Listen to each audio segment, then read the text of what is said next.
Manila. Wow, there's so many of you here tonight. Oh my gosh.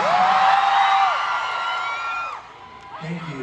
It's so special to be back. I haven't been here for like 6 years. So, to see so many of you, is there a towel?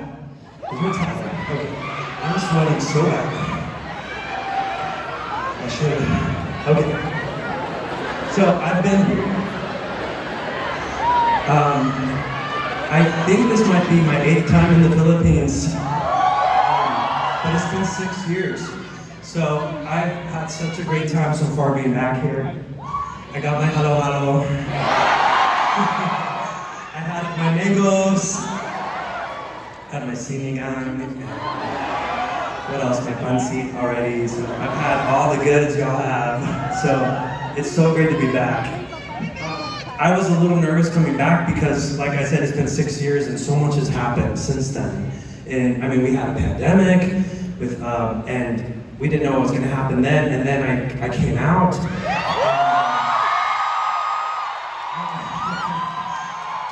That was so scary for me because I didn't know what people were going to think of me.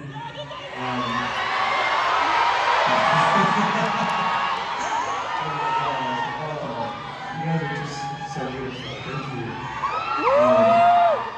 And so that was a very scary thing for me because I didn't think, like, I thought that if I came out, that was the worst thing I could do. And I thought being queer was, I just thought, you know, coming from a very religious background, I thought that was the worst thing I could do. I thought if I came out and ever accepted that about myself, that I would turn into something evil. And so I thought anything would be better than that. And so when I did come out, I came out 3 years ago, and the first person, one of the first people I called my mom. And I said, hey mom, just so you know, I'm gonna start dating guys. And she said, honey, I love you, but I love God more, and I can't accept this about you. God's plan for you is to marry a woman and have a family, and that's his plan for happiness for you. And I was like, you know what, Mom, I get it, because I believed that up until a week ago. And I had tried to get married a few times, and I realized that wasn't fair to the other person, because I was loving them and doing my best to show them I was there for them and willing to make a relationship work, but something felt like I had all this hatred and anger building up inside of me. And I just didn't think that was fair to them, to have to put up with that. And one of my ex-fiancés, because I really almost did get married, she's like, you're so cold and so distant. And she's like, I'm used to feeling loved. And I realized later, I'm like, you know what? People deserve to feel wanted and desired. And if I can't offer that to them, she deserves to have that from someone who really can give that to her.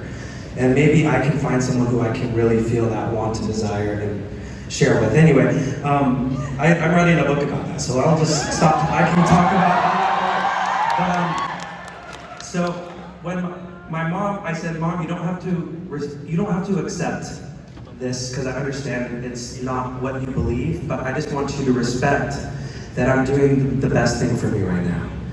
And she said, okay. And a year later, I tried to keep going to church as an out queer person, but a lot of the people in my church were not accepting of that, and they thought that I had already fallen and that there was no hope for me, and it was just too hard of a place to be, and I stepped away from my church. And when I announced that, I didn't hear from my mom for a few days, and I was like, oh no, I pissed my mom off. And she texted me a few days later and she said, I've decided to step away from the church. And I was like, Mom, you don't have to do that. I know it means so much to you and how important it is to you. And she said, I don't want to be somewhere where my children don't feel loved and welcomed. And if you're going to hell, then we're all going to hell with you. And I was really touched by that. And she said it kind of joking, like, because, you know, a lot of times people say, well, you're going to... But I said, I'm going to write a song about that, and I'd like to sing that for you now. So this is dedicated to my mom and to any other parent who's shown that unconditional love. Or a family member who's shown that unconditional love. And it's called Oh my God. Bayan